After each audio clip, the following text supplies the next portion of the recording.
오늘 설교 제목은 영화 제목에서 따왔습니다. 달마가 동쪽으로 간 까닭은 제가 영화를 본 건 아니지만 명작이라고 하더라고요. 달마가 왜 동쪽으로 갔을까라고 했을 때 나 자신을 찾는 여정, 또 진리를 구하는 마음으로 갔다, 그렇게 소개하는 글을 보았습니다. 오늘 사실 제가 엘리야를 북쪽까지 보내야 되는데 시간이 없어서 동쪽까지만 보내려고 합니다. 다음 주에 북쪽까지 보내려고 하고요. 여튼 하나님은 왜 엘리야를 이스라엘 영토 경계 박, 그리고 이방의 땅 바알의 중심지, 거기가 북쪽이었거든요. 거기까지 보내셨을까? 또 오늘은 동편, 그러니까 이스라엘의 최동쪽 광야로 보내신 거거든요. 왜 하나님은 그를 그리로 보내셨을까 하는 질문이 들죠. 오늘 아합과 엘리야의 이야기가 시작이 되는데, 사실 이 시대의 이야기는 이스라엘 역사상 가장 치열했던 영적 전쟁의 이야기입니다. 아합의 아내가 되는 이세벨 같은 경우는 요한계시록에도 나오죠. 하나님을 적대했던 그 세력들, 그 사단의 세력을 대표하는 그 세력으로 이세벨이 나옵니다. 여러분 기억해야 될 것이, 지금 이 시대는 이스라엘 역사상 최고로 하나님의 세력과 사단의 세력이 싸우고 있는 그 전쟁의 절정의 시대라는 것을 우리는 기억해야 됩니다. 이 싸움이 얼마나 치열했던지, 우리가 성경에 꼽으라고 했을 때 최고의 선지자 그러면 엘리야, 엘리사 꼽지 않습니까? 엘리야의 경우는 차라리 나를 죽여주시옵소서라고 말할 정도였습니다. 이 영적 전쟁이 얼마나 치열했던지. 오늘 우리가 성경을 볼 때 엘리야는 특별하다 생각을 하지만 실제 성경은 우리와 성정이 같다라고 이야기를 하죠. 성정이 같다는 것은 우리처럼 약점도 있고 감정도 있다는 겁니다. 슬픔도 있고 기쁨도 있고 무서움도 있다는 겁니다.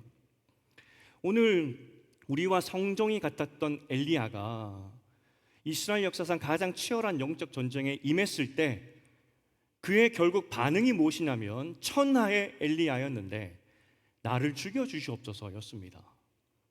그만큼 이 전쟁이 치열했다는 거죠.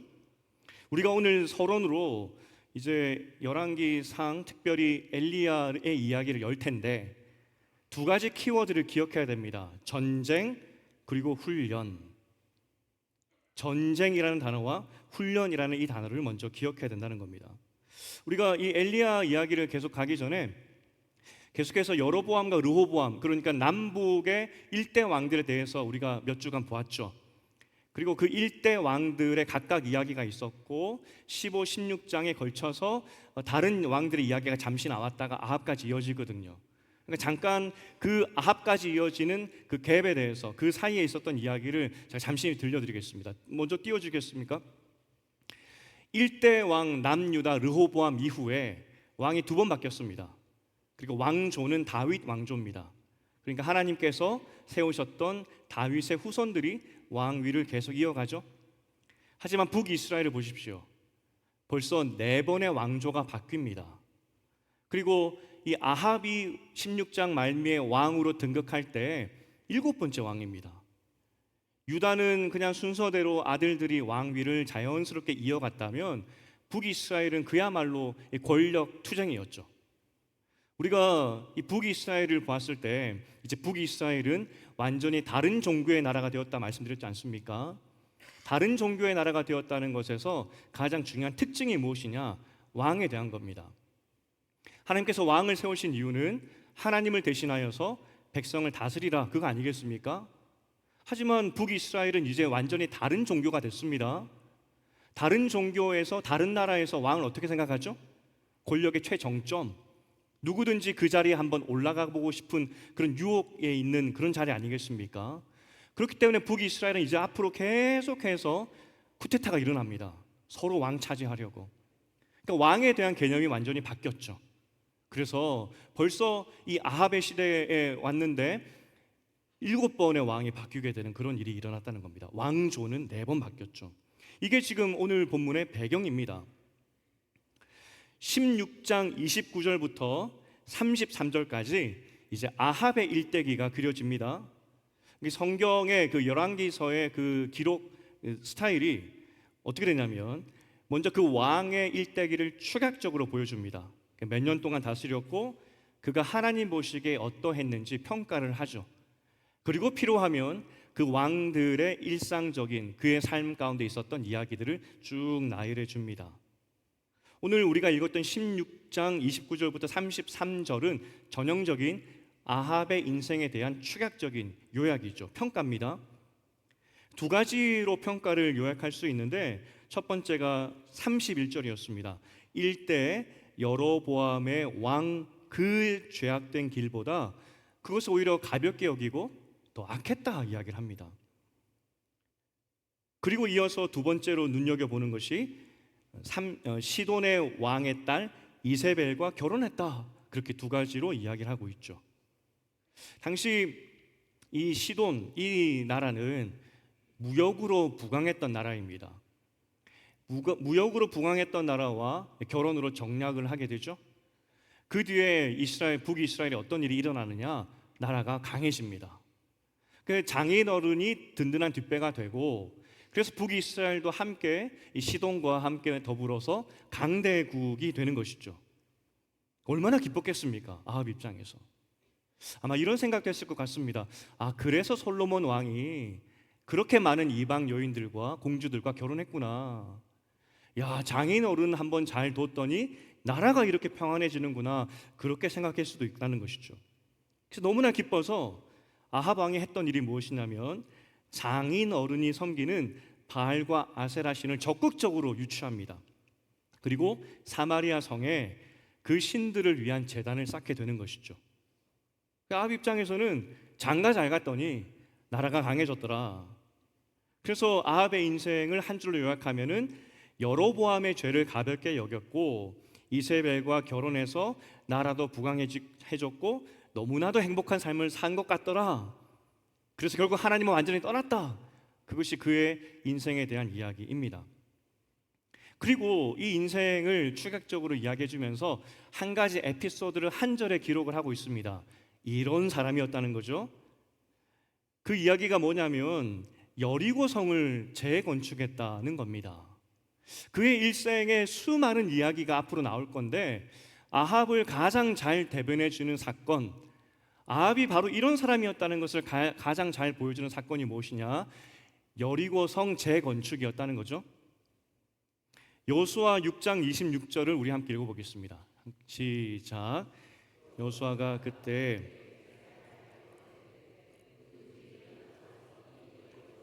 건축하는 자는 여호와 앞에서 저주를 받을 것이라. 그 기초를 쌓을 때 그의 맏아들을 잃을 것이요 그 문을 세울 때 그의 막내 아들을 잃으리라 하였더라. 하나님께서 그 가나안 땅에 들어갔을 때 가장 먼저 무너졌던 그 여리고성, 그거 재건축하지 말라고 말씀하신 겁니다. 그 기초를 쌓을 때 그 말이 뭐냐면 공사 시작하려고 할 때 맏아들이 죽을 것이고, 문을 세울 때 그게 무슨 말이냐면 공사 마무리할 때 그때 막내 아들이 죽게 될 것이다 이야기를 합니다. 그러니까 공사가 시작한과 동시에 그리고 마무리할 때까지 내가 그 아들을 순서대로 죽이겠다는 건데, 사실 역사적으로 보면 이런 큰 성이 무너졌을 때 거기에 엄청난 공사 자재들 있지 않습니까? 잘 깎인 돌들, 그걸 재활용을 많이 합니다. 그거 그대로 가져다가 이미 터가 닦여 있기 때문에 그 위에 성을 쌓든지 아니면 그 근처에 옮겨서 새로운 성을 쌓는 것이 굉장히 일반적입니다. 더군다나 여리고성은 굉장히 크고 강한 성이었습니다. 거기에 얼마나 많은 좋은 자재들이 있었겠습니까? 그거 가져다가 잘 지으면 든든한 성을 지을 수 있는 거 아니겠습니까? 더군다나 여리고성이 있던 곳은 전략적 요충지입니다. 가나안에 이스라엘 백성이 제일 먼저 들어갔을 때 만났던 성이 여리고, 길목이죠. 길목에 성 하나 있어야죠. 든든한 성이 있어야 또 이스라엘이 그 여리고 성을 통해서 공격해 왔듯이 또 다른 적들도 그 길을 통해 들어올 텐데 그럼 막아야죠. 근데 하나님이 그거 짓지 말라고 한 겁니다. 지금 다윗과 솔로몬 때에도 이 성을 짓지 않았습니다. 이스라엘이 가장 부강했을 때 다윗과 솔로몬이 바보가 아닙니다. 거기에 성이 있는 것이 얼마나 중요한지 아는 사람들이었습니다. 돈이 없는 것도 아니었습니다. 충분히 재정도 있었습니다.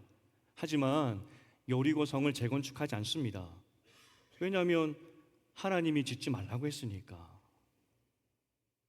여전히 이스라엘 역사상에는 여리고 성 거기에 요충지이기 때문에 성 하나 필요합니다.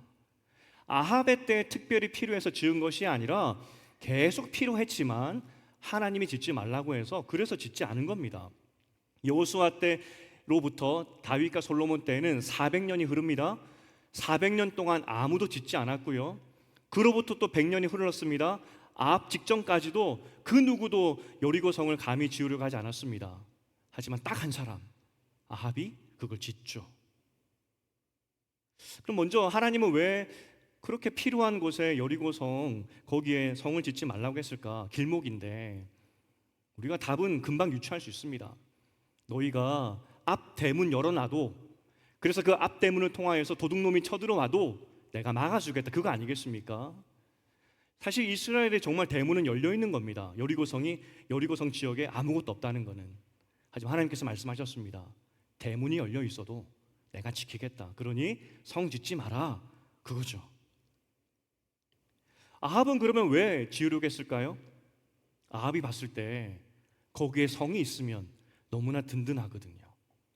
적도 막아주고 그 성을 통해서 또 동쪽으로 나갈 수 있으니까 아합은 여기야말로 성이 필요한 곳이구나. 더군다나 여리고 성이 무너지고 500년이 흘렀지만 거기에 좋은 자재들이 있었을 거 아니겠습니까? 짓자, 그렇게 된 겁니다. 16장 34절의 한 절에 그걸 이야기하고 있는데 우리 16장 34절을 함께 읽어보겠습니다. 시작. 그때 베델 사람 히엘이 여리고를 건축하였는데 그가 그 터를 쌓을 때 맏아들 아비람을 잃었고 그 성문을 세울 때 막내 아들 수굽을 잃었으니 여호와께서 눈의 아들 여호수아를 통하여 하신 말씀과 같이 되었더라. 아합의 시대였다 이야기합니다. 그 시대에. 그런데 히엘이 지었다 이야기를 하죠. 그 큰 성을 히엘이라는 사람이 지을 수 있을까요? 왕이 명령했겠죠. 그리고 이 재건축의 담당자가 히엘이었다 보는 겁니다. 그런데 이 히엘이 감독의 건축자가 되어서 이제 짓기 시작하는데 이 시작을 하려고 하니까 맏아들이 죽었습니다. 그리고 마지막 성문을 다는 시간, 얼마나 기쁜 날입니까? 마지막 문을 다는 것으로 공사가 끝나는데 그때 막내 아들이 또 죽게 되죠. 그러면 첫째 아들과 막내 아들 2명만 죽었을까요? 다른 아들 다 살아있고? 이 성경의 기록 방법인데 특성상 이 번역을 해보면 첫 아들부터 막내 아들까지 다 죽었다 해석을 해야 됩니다. 그러니까 공사가 시작할 때 맏아들이 죽었고 공사가 진행되면 진행될수록 둘째, 셋째, 넷째 몇 명의 아들이 있는지 모르겠지만 한 명 한 명 그렇게 죽어나가다가 정말 마지막 성문을 다는 그 기쁜 날에 막내 아들마저 죽었더라, 그것이죠. 순서대로 죽어나갔다는 겁니다. 사람들은 이 히엘에게, 건축 담당자였던 히엘에게 이러한 기묘한 일이 일어났을 때 무슨 생각했을까요? 아마도 여호수아를 통해 주셨던 하나님 말씀 생각했겠죠. 하나님 말씀이 맞구나.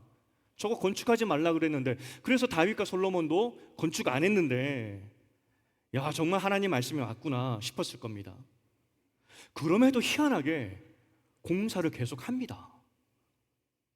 아들이 죽어나가고 있고 사람들이 그것을 보고 있는데 멈추지 않아요.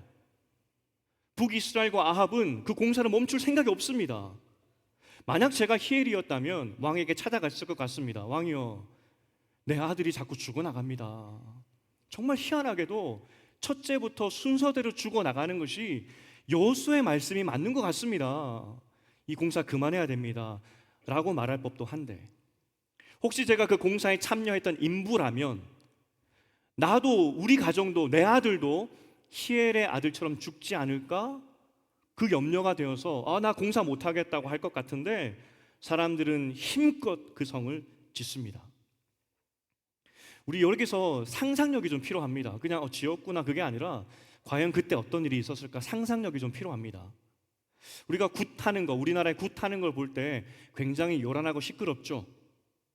무섭기도 합니다. 특별히 또 드라마에서는 어떤 신의 저주, 이 봉인된 것이 열려서 막 저주가 막 흘러나올 때 어떻게 합니까? 사람들이 그 신의 노여움을 다스리기 위해서 정말 크게 구판하는 것을 우리는 보게 됩니다. 지금 여리고성이 딱 그렇다는 겁니다. 하나님의 저주가 실제로 일어나고 있고 아합 왕과 북이스라엘 사람들이 그것을 목도하게 됩니다. 이때 아합과 북이스라엘 사람들이 뭐 했을까요? 히엘의 첫째 아들이 죽었구나, 둘째가 또 죽었구나, 그렇게 가만히 있었을까요? 북이스라엘, 이 사람들은 다른 종교를 믿는 사람이라고 말씀드렸습니다. 죽도록 제사 드렸을 겁니다. 우리나라 굿을 봐도 시끄럽고 요란하죠. 하지만 지금 인터넷이나 TV에서 보이는 그 장면들은 굉장히 정제된 장면입니다. 실제 굿판은 굉장히 무섭고 피 튀기는 것이 굿판입니다. 바알의 제사는 더했습니다. 가나안 토착 종교가 그러했듯이 바알의 제사 제도를 보면은 주로 짐승을 바칩니다. 그런데 그냥 곱게 짐승을 바치는 것이 아니라 굉장히 잔인하게 죽입니다. 잔인하게 죽여야 짐승의 그 울부짖음 소리를 통해서 신이 듣는다. 그래서 굉장히 잔인하게 죽이게 되는 것이고요. 그래도 신이 들어주지 않거나, 그리고 위기가 굉장히 급박할 때는 어떻게 하냐면 사람을 바칩니다. 특히 누구를 바치느냐? 집안의 장손. 귀한 것 바치면 내 신이 들어줄 것이다. 그래서 사람을 바치게 되는 것이죠. 불에 태워 죽였다는 겁니다. 심지어 입에 담을 수 없는 성적으로 지저분한 행위를 하게 됩니다. 그러면 신이 들어줄 것이다. 심지어 동물과의 수간도 서슴지 않았던 것이 바알 신을 섬기는 제사법이었습니다. 그래서 하나님께서 이방신, 이 바알 신을 가증스럽다 말씀하신 겁니다. 아마도 아합과 북이스라엘 사람들은 이 히엘의 아들이 하나씩 죽어나갈 때마다 죽도록 예배드렸을 겁니다. 하나님의 저주를 끊고자. 나의 신이여, 바알 신이여, 저 이스라엘, 저 남유다의 그 여호와라는 신이, 그가 저주를 내린 것이 있는데 그 저주대로 히엘의 아들이 죽어나가고 있습니다. 바알 신이여, 우리를 구원하소서. 아마 죽도록 예배드렸을 것입니다. 어쩌면 우리나라처럼 히엘의 아들들 불러다가 부적 써주면서 이거 갖고 있으라고, 그러면 지켜줄 거라고. 마지막에 남은 히엘의 아들, 이제 문짝을 달아야 되는데 히엘의 아들 다 죽었습니다. 마지막 막내 아들 남았습니다. 이 사람마저 죽으면 여호와 신이 맞으니까 아마 온 바알의 선지자들이 모여가지고 굿했을 겁니다. 문짝 달면서 히엘의 막내 아들이 죽나 안 죽나 아마 지켜봤을 겁니다. 하지만 죽었습니다. 미친 듯이 굿을 해도 막지 못했죠. 갈멜산에서 이후에 850명의 바알과 아세라 선지자들과 엘리야가 싸우는 장면이 있습니다. 이스라엘에 갑자기 850명이나 되는 선지자가 나타나죠. 학자들이 뭐라고 이야기하냐면 이 850명들은 분명히 장인의 나라 시돈에서 수입한 제사장들일 것이다, 그렇게 이야기합니다. 그러니까 850명이 지금 북이스라엘을 선교하기 위해서 선교사 자격으로 왔고, 이 850명의 수입한 이 선교사 바알 제사장들이 엘리야와 싸운 겁니다. 전쟁이죠. 여러분, 제가 키워드 2가지 기억하라고 말씀드렸습니다. 전쟁, 훈련. 지금 엘리야가 살고 있었던 이 시대는 정말 치열한 영적 전쟁의 시대였습니다. 이스라엘 역사상 가장 치열한 영적 전쟁의 시대, 이것이 엘리야가 살았던 시대입니다. 이렇게 한 문장으로, 한 사건으로 아합이 얼마나 하나님을 대적했는지 그걸 보여주고 나서 이제 17장부터는 한 사건 한 사건을 보여주기 시작합니다. 얼마나 실제로 치열한 싸움이 있었는지를 보여주는 것이 이제 17장부터의 이야기들입니다. 17장에 들어서자마자 하나님께서 아합 그 왕이 섬기는 바알 신에게 마치 도전장을 내미시는 것 같습니다. 바알 신은 농경신이었고 구름 타고 다닌다 생각했었습니다. 천둥을 관장하고 비를 준다고 생각을 했죠. 그런데 비를 주는 신에게 가서 이야기하기를 내가 말하기 전까지 비도 내리지 않고 이슬조차 없을 것이다 라고 이야기합니다. 완전 도전장이죠. 정말 비가 내리지 않습니다. 그러면 바알 선지자, 아세라 선지자들이 어떻게 하겠습니까? 또 구택겠죠. 죽도록 구택했을 겁니다. 먼저 짐승을 바쳤을 것이고 잔인하게 바쳤을 것이고, 그거 안 되면 사람도 바쳤겠죠. 온갖 지저분한 것으로 다 했었을 겁니다. 비가 안 와요. 그런데 작년에 금요 영성 기도회 때 제가 자주 비 준비하시니 라는 찬양을 했습니다. 하나님께서 비를 주신다, 그 찬양 아니겠습니까? 그런데 제가 금요일 때마다 함께 그 찬양을 부르면 그 주일에는 꼭 비가 와요. 그래서 중요한 행사가 있는데 제가 그 찬양을 부르고 비가 오니까 이 담당자들이 좀 곤란한 거죠. 제가 우연히 그걸 들었어요. 그래서 올해는 비 준비하신 일을 잘 안 부릅니다. 중요한 행사가 있으면. 굉장히 미신적으로 그건 아니고요. 어쨌든 이 바알 신은 비를 주는 신인데 비가 안 와요. 어떻게 하겠습니까? 죽도록 예배드렸을 겁니다. 비 달라고, 비 달라고. 북이스라엘이 그렇게 기근으로 고통당할 때, 그렇게 죽도록 예배드릴 때 하나님은 그런데 이 엘리야를 동쪽으로 보내십니다. 광야로 보내시죠. 광야로 보내시고 엘리야에게 먹을 것을 주시기 시작하시는데 까마귀를 통해서 주십니다. 그런데 까마귀가 구약 성경에서 하나님 율법에서는 부정한 동물입니다. 그래서 레위기 11장, 신명기 14장에서는 먹지 말라 그랬거든요. 이 까마귀는 죽은 사체를 먹는 그런 동물입니다. 그리고 온갖 것 다 먹습니다. 잡식이니까. 또 이 성품이 야비합니다. 남의 새집 들어가서 그 새집의 알을 먹어버리는 아주 나쁜 동물이죠. 그래서 까마귀는 부정, 그리고 황폐함, 이런 것들을 상징하는 그런 새였습니다. 그런데 그런 새가 가져다 주는 것을 먹어야 됩니다. 이게 뭔지 모르죠. 죽은 사체일 수도 있고. 더군다나 아침 저녁으로 떡도 갖다 줘요. 이 까마귀가 도둑질도 잘했던 것 같습니다. 엘리야가 참 불쌍했던 것이, 저라면 이거 먹을 수 있었을까? 이게 무슨 고기라고, 무슨 떡이라고 먹을 수 있었을까? 하지만 엘리야는 그것을 먹을 수밖에 없었죠. 지금 아합의 이야기, 앞으로 전개되는 아합의 이야기는 엘리야와 아합, 그리고 하나님과 악한 세력의 큰 싸움의 이야기입니다. 그리고 절대로 아합은 변하지 않을 겁니다. 얼마나 변하지 않았던지 엘리야가 나중에 낙심이 되어서 이 전쟁 앞에서 절망스러워서 하나님, 나를 차라리 죽여주시옵소서라고 말할 정도로 강력한 그런 세력이었습니다. 오늘 본문은 이 전쟁 앞에서 엘리야를 훈련시키시는 본문입니다. 우리가 덮어놓고 엘리야 하면 훌륭한 선지자라고 이야기를 하지만 엘리야도 우리와 같은 성정이 있는 사람이라고 말씀드렸습니다. 감정이 있고요, 두려움도 아는 사람이었습니다. 절망도 아는 사람이었습니다. 그런 그가, 우리와 똑같은 그런 그가 천하의 아합과 싸워야 되는데, 그래서 이 아합을 그냥 무작정 보내신 것이 아니라 실제 하나님께서는 이 엘리야를 철저하게 준비시키는 것이 17장부터의 내용이라는 겁니다. 그가 충분히 감당할 수 있도록, 그가 싸워 능히 이길 수 있도록 훈련시키신 것이 이제 17장부터의 내용이라는 것이죠. 첫 번째 훈련이 광야 훈련이었습니다. 40년 동안 이스라엘 백성들이 광야에서 하나님 주신 거 먹고 하나님이 주신 거 마셨듯이, 그 하나님을 전적으로 신뢰하는 그 훈련을 시키셨듯이 엘리야에게 그 훈련을 시키신 겁니다. 처음부터 위대했던 사람이 아니라 하나님께서 훈련시키셨다는 것을 우리는 기억해야 된다는 것이죠. 지금 엘리야가 동쪽으로 보내짐을 당했는데 거기는 광야입니다. 이스라엘 경계입니다. 거기는 끝입니다. 부정한 곳입니다.